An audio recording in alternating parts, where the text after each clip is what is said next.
నమస్తే, welcome to V3 news. లక్ష్యం సమాజహితం. ముందుగా బులెటిన్లో హెడ్లైన్స్ చూద్దాం. కయ్యానికి కాలు దువ్వుతున్న పాకిస్తాన్, అక్టోబర్లో జరిగే యుద్ధమే ఆఖరిదంటూ వ్యాఖ్యలు. జమ్మూ కాశ్మీర్కు వెళ్లి రండి, అక్కడి పరిస్థితిని మాకు నివేదించండి. సిపిఐ నేత సీతారాం ఏచూరికి సుప్రీంకోర్టు ఆదేశాలు.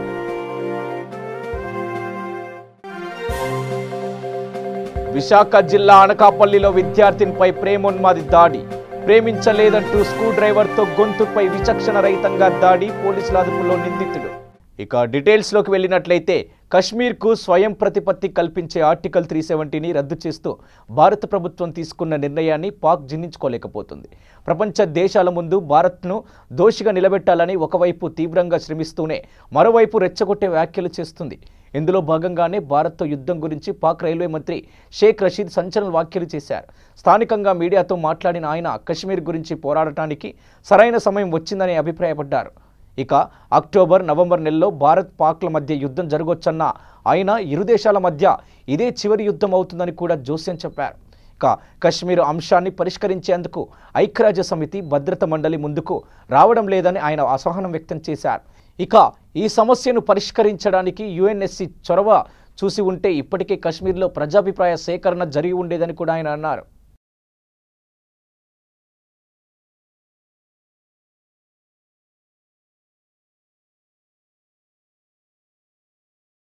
జమ్మూ కాశ్మీర్లో సిపిఎం నేత మొహమ్మద్ తరిగామిని కలుసుకునేందుకు ఆ పార్టీ ప్రధాన కార్యదర్శి సీతారాం ఏచూరిని సుప్రీంకోర్టు అనుమతించింది. అలాగే జామియా మిలియా విద్యార్థి మొహమ్మద్ సయ్యద్ని కశ్మీర్లోని తన తల్లిదండ్రులను కలిసేందుకు కూడా అనుమతినిచ్చింది. అక్కడి నుంచి తిరిగి వచ్చాక తమకు నివేదిక ఇవ్వాల్సిందిగా సీజే గోగోయ్ నేతృత్వంలోని ధర్మశానం వారిని కోరింది. తరిగామితో భేటీ మినహా ఏచూరి ఇతర చర్యలకు పాల్పడితే కోర్టు ధిక్కరం కిందకు వస్తుందని ధర్మశానం హెచ్చరించింది. కాగా కశ్మీర్లో ఆంక్షలు ఎత్తివేయాలని కోరుతూ దాఖలైన 2 వ్యాఖ్యలపై ధర్మశానం కేంద్రానికి, రాష్ట్ర ప్రభుత్వానికి నోటీసులు ఇచ్చింది.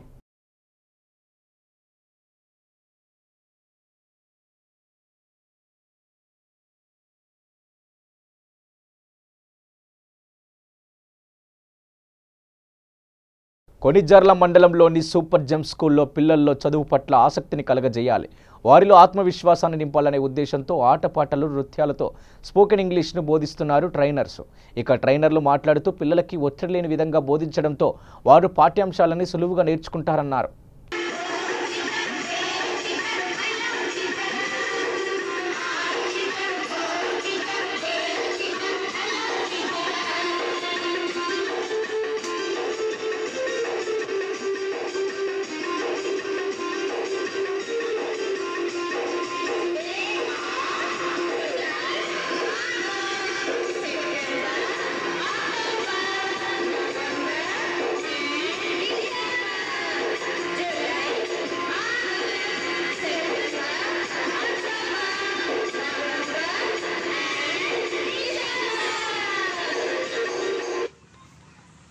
బాలాపూర్ మండలం మీర్పేట్ మున్సిపాలిటీ పరిధిలోని సర్లా హిల్స్, లెనిన్ నగర్ రైతు బజార్ వద్ద 500, 1000 KL కెపాసిటీతో ఏర్పాటు చేసిన వాటర్ ట్యాంకులను మహేశ్వరం ఎమ్మెల్యే సబితా ఇంద్రారెడ్డి చేతుల మీదుగా ప్రారంభోత్సవం జరిగింది.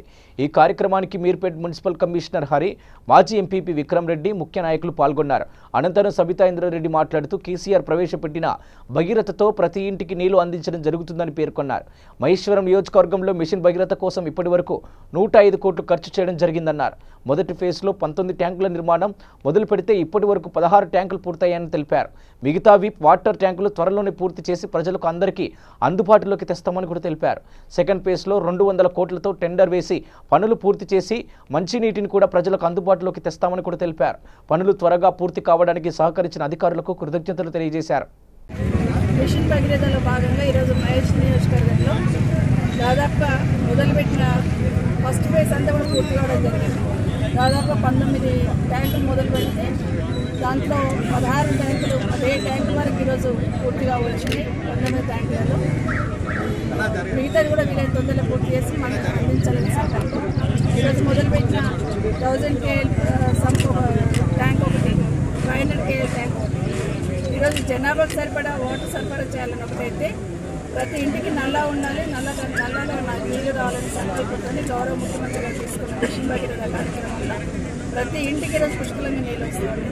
గ్రామాలలో అయితే ప్రతి ఇంటికి ఈరోజు కృష్ణా వాటర్ వచ్చి ప్రజలకి ఈరోజు చాలా కన్వీనియంట్గా అయింది.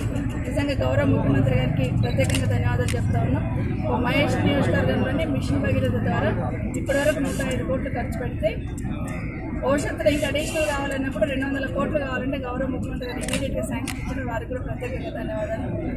అదే కాకుండా మీర్పేట్ సంబంధించి కార్పొరేషన్ సంబంధించిన వాటర్ సరఫరా ఏదైతే ఉందో భవిష్యత్తులో ఇబ్బంది లేకుండా చేయాలనేది ఈరోజు అధికారులతో చెప్పడం జరిగింది.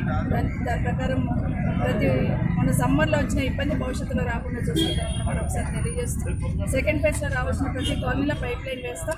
ప్రతి ఒక్కరికి కూడా విజ్ఞప్తి చేస్తున్నాం. తర్వాత కాలనీ అసోసియేషన్ వాళ్ళు కూడా ఈ వాటర్ సరఫరా స్ట్రీమ్ లైన్ అయ్యేంత వరకు సహకరించినప్పుడు అందరినీ కోరుతూ ఉన్నాం. ఎందుకంటే metro water works hand over చేసుకుంటారు. వరకు గ్రామ పంచాయతీ మున్సిపల్ కంట్రోల్లో పనిచేస్తూ ఉంది. మెట్రో వాళ్ళు హ్యాండ్ ఓవర్ చేసుకుంటారు. దాని తర్వాత స్ట్రీమ్ లైన్ అవకాశం ఉంది. ప్రతి ఒక్కరు సహకరించడం కోరుతా ఉన్నాం. ఇంత స్పీడ్గా కంప్లీట్ కావడానికి సహకరించిన అధికారులకు కూడా ప్రత్యేకంగా ధన్యవాదాలు. మన నియోజకవర్గానికి వచ్చేసరికి మొదట్లో ప్రాజెక్ట్ ఎస్టిమేషన్ చేస్తున్నప్పుడు 105 కోట్లు కావాలని వేస్తున్నారు. పని మొదలు పెట్టినారు. అట్లా 105 కోట్లకు సంబంధించిన వర్క్ అంతా కూడా పూర్తయింది. దాదాపు 300 కిలోమీటర్ల పైప్ లైన్ తీసుకొచ్చున్నారు. 19 వాటర్ ట్యాంక్స్ పెట్టున్నారు. ఇలాంటి పెద్ద పెద్ద ట్యాంక్స్ 1000 KL కానీ అంతే 500 KL ఇట్లా పెద్ద పెద్ద ట్యాంక్స్ కట్టడం మొదలు పెట్టున్నారు. అవి పూర్తిగా అవుతుంది. కానీ వేస్తున్న సందర్భంలో ఇంకా చాలా కాలనీస్లలో పైప్ లైన్ కావాలని అడుగున్నారు. ఆ పైప్ లైన్ కూడా ఎస్టిమేషన్ చేస్తే ఇంకొక 250 కిలోమీటర్ల పైప్ లైన్ అవసరం. ఈ పైప్ లైన్ కూడా అమౌంట్ రావాలని అడిగినప్పుడు ముఖ్యమంత్రి గారు ఇమీడియట్గా శాంక్షన్ ఇచ్చినారు. దాదాపు 200 కోట్ల రూపాయల వరకు శాంక్షన్ ఇచ్చిన వారికి ప్రత్యేకంగా ధన్యవాదాలు. ఖమ్మం జిల్లా మదిర మండల పరిధిలోని రాయపట్నం గ్రామంలో మాజీ సర్పంచి బొమ్మకంటి హరిబాబు తల్లి రంగమ్మను తన ఇంటి ఆవరణలో నిద్రిస్తున్న సమయంలో అర్ధరాత్రి ఎవరో గుర్తు తెలియని వ్యక్తులు ఇనుప రాడుతో తలపై మోదీ హత్య చేశారు. బంధువుల సమాచారంతో సంఘటన స్థలానికి చేరుకున్న పోలీస్ బృందం చేరుకొని విచారణ చేస్తున్నారు. వైరా ఏసీపీ ప్రసన్నకుమార్ నేతృత్వంలో డాగ్ స్క్వాడ్ క్లూస్ టీంను రంగంలోకి దింపి విచారణ చేయిస్తున్నారు. ఈ సంఘటనతో గ్రామస్తులు ఒక్కసారిగా ఉలిక్కిపడ్డారు. పోలీసులకు కీలక ఆధారాలు లభ్యమైనట్లు తెలుస్తుంది. త్వరలోనే నిందితులను పట్టుకుంటామని పోలీసులు తెలిపారు.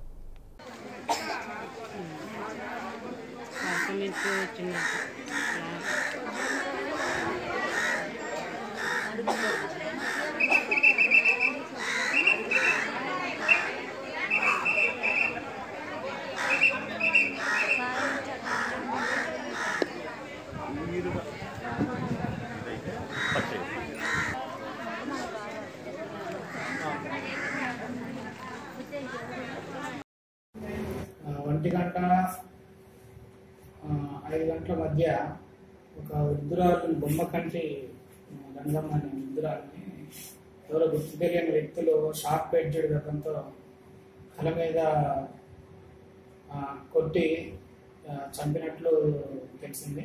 మేము మార్నింగ్ డాగ్ స్క్వాడ్తోనూ మరియు క్లూస్ టీం రావడం జరిగింది. అన్ని వివరాలు తీసుకున్నాము. ఇవన్నీ ఇన్వెస్టిగేషన్ చేస్తున్నాము. ఇన్వెస్టిగేషన్ అనంతరం మీకు మరిన్ని వివరాలు తెలియజేస్తాము.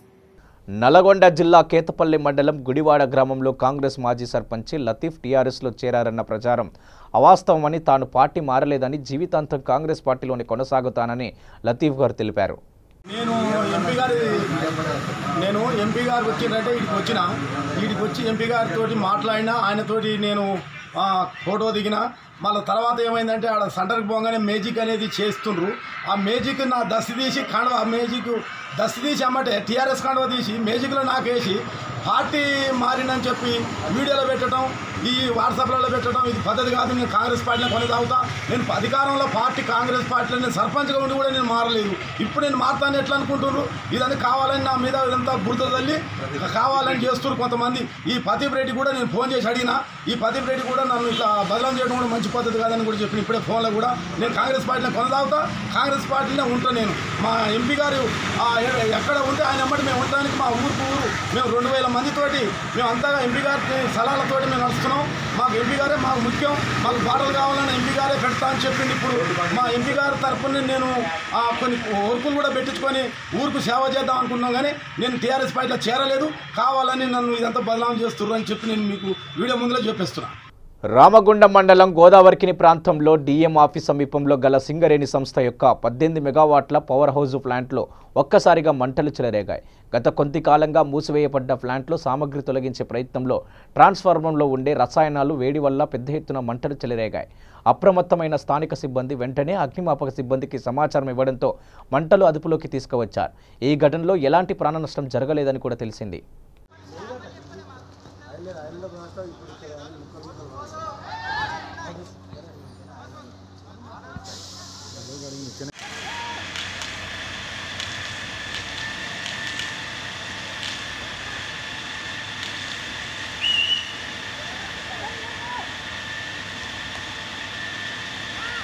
ఎమ్మిగనూరు సంజీవనగర్లో అక్రమ సంబంధంతో తన కట్టుకున్న భర్తపై భార్య జ్యోతి ప్రియుడితో దాడి చేయడంతో భర్త తలకు తీవ్ర గాయాలు కాగా ఎమ్మిగనూరు ప్రభుత్వ వైద్యశాలకు తరలించారు.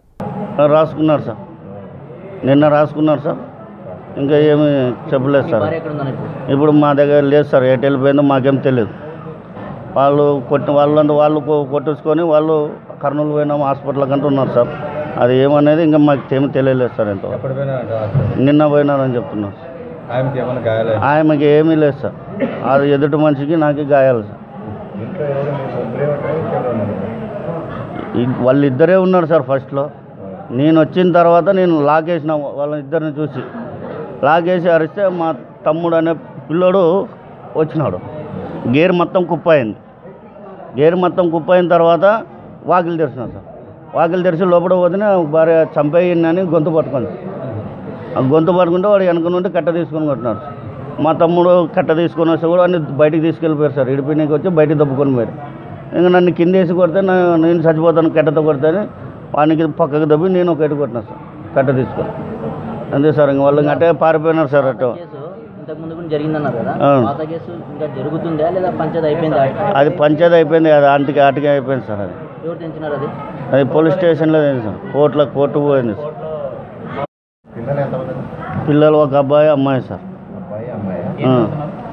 పాప 9th సార్, కొడుకు 7th సార్. బోయ్ జ్యోతి సార్, నా పేరు జయరాముడు సార్. నేను నా కూతురా ఆయమ్మ జ్యోతి. అప్పుడు జరిగిన వల్ల అప్పుడు అయిపోయింది. బాగా హ్యాపీగా ఉంటారు వాళ్ళు. హ్యాపీగా ఉంటే ఇప్పుడు మరి అదే దాని మీద మరి జరుగుతుంది. మేమంటే ఎవరు లేము అప్పుడు ఆ టైంలో జరిగేటప్పుడు. ఇద్దరు కలపడి కాసి ఆయన చంపనీకి పోయినాడు. అల్లుడు, నాకు అల్లుడు. నా కూతురే. జ్యోతి. సావిత్ర. చెప్తూనే ఉండము బాగుండరు, బాగుండమని కాటికే ఏదోలే పెండ్లమ్మడు బాగుండరు అని. అది మాకు తెలియక మరి ఇది ఇప్పుడు మరి జరిగింది. మాకు ఇప్పుడు న్యాయం చేయాలి.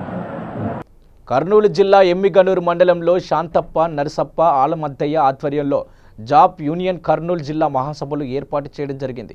ఈ కార్యక్రమంలో శ్రీ ఆజాద్ జాబ్ రాష్ట్ర అధ్యక్షులు రవితేజ, రాష్ట్ర ప్రధాన కార్యదర్శి, రాష్ట్ర ఉపాధ్యక్షులు శాంతప్ప తదితరులు పాల్గొన్నారు. రాష్ట్ర ప్రధాన కార్యదర్శి రవితేజ మాట్లాడుతూ చిన్న ఛానల్ అంటే చిన్న చూపు చూస్తున్న సమయంలో మన మంత్రి అనిల్ కుమార్ యాదవ్ చిన్న ఛానల్, పెద్ద ఛానల్, చిన్న పేపర్లు, పెద్ద పేపర్లు తేడా లేకుండా సమానంగా చూస్తున్నందుకు మంత్రి అనిల్ కుమార్ యాదవ్కు ధన్యవాదాలు తెలుపుతున్నామని ఆయన తెలియజేశారు. ఈ రోజుల్లో చిన్న పేపర్ల వెన్నుముక్క లాంటి వాటిని కాపాడుకోవాలని తెలియజేశారు. జబ్ యూనియన్ ఎప్పుడు జర్నలిస్టు విలువలేను కాపాడుతూనే ఉందని తెలియజేశారు. జాబ్ ఆవిర్భవించి జాబ్లో మేము ఈరోజు ప్రధాన కార్యదర్శిగా నేను, మా ప్రెసిడెంట్ గారు, డ్యాష్ ప్రెసిడెంట్ గారు, జాబ్ చెప్తాను. నేను నెల్లూరు మాకు పెద్ద పత్రికలు, పెద్ద ఛానళ్ళు అందరూ కలిసి, చిన్న పత్రికలు, వెబ్ ఛానల్స్ అందరూ కలిపి ఒక సమావేశానికి వచ్చారు. అంటే ఆ మినిస్టర్ గారి ప్రెస్ మీట్కి వచ్చారు. వస్తే వాళ్ళు పెద్ద పత్రికలు, పెద్ద ఛానల్ అందరూ కలిసి ఇంత లోగోలు పెట్టి, చిన్న పత్రికలు తర్వాత వాళ్ళ లోగోలు తీసుకుని ముందు పెడితే వాళ్ళకి సపరేట్గా మాకు సపరేట్గా ఇచ్చారన్నారు. ఒకే ఒక మాట ఆయన చెప్పినటువంటి ఆయన కూడా ఒకసారి మనం అందరూ కూడా ధన్యవాదాలు చెప్పచ్చు. ఎందుకన్నారంటే ఆయన చెప్పిన వాడు ఒకటే, ఏమంటే పెడితే అందరూ పెట్టండి, అందరూ ఒకటే రాదు. మీరు అంత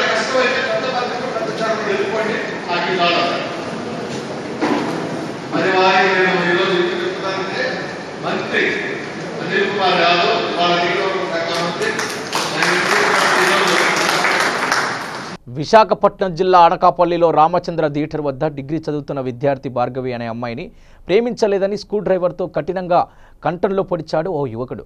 అమ్మాయి పరిస్థితి విషమంగా ఉంది. నిందితుడిని అదుపులోకి తీసుకున్నారు పోలీసులు.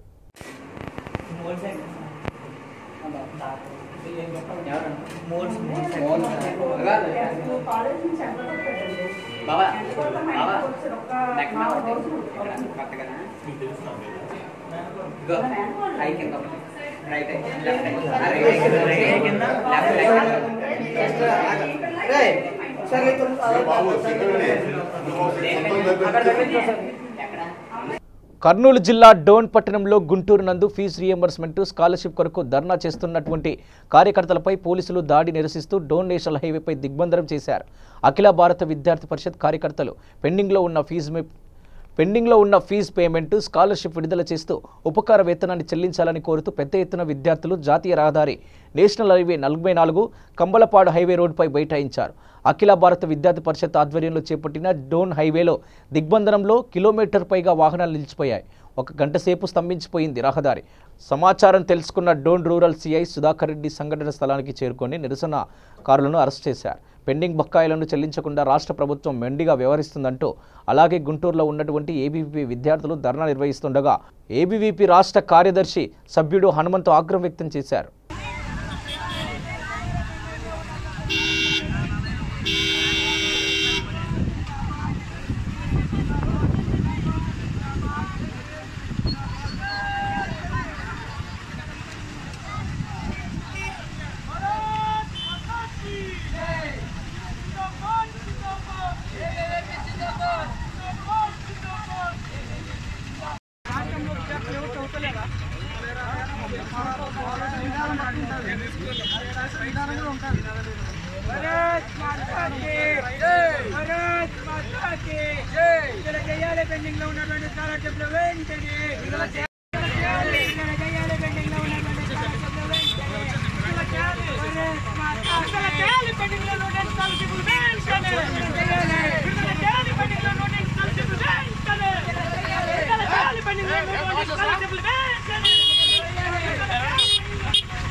ఈరోజు ఏబీవీపీ ఆధ్వర్యంలో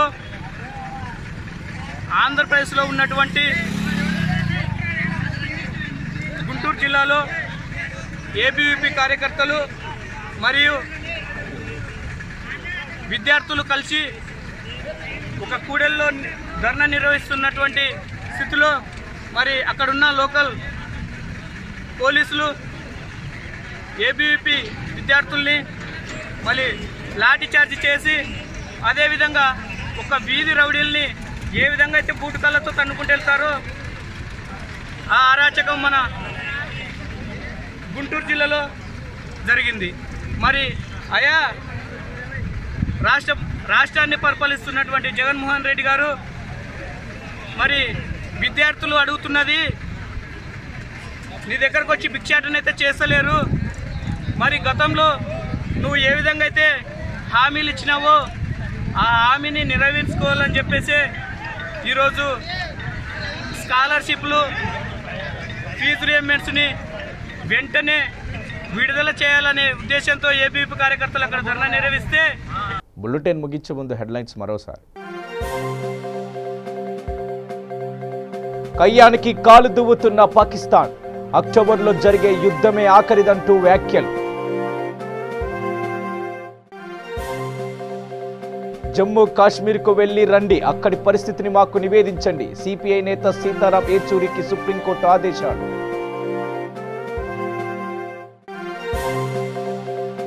విశాఖ జిల్లా అనకాపల్లిలో విద్యార్థినిపై ప్రేమోన్మాది దాడి. ప్రేమించలేదంటూ స్క్రూ డ్రైవర్తో గొంతుపై విచక్షణ రహితంగా దాడి. పోలీసుల అదుపులో నిందితుడు. ఇవి బులెటిన్ విశేషాలు. చూస్తూనే ఉండండి V3 న్యూస్.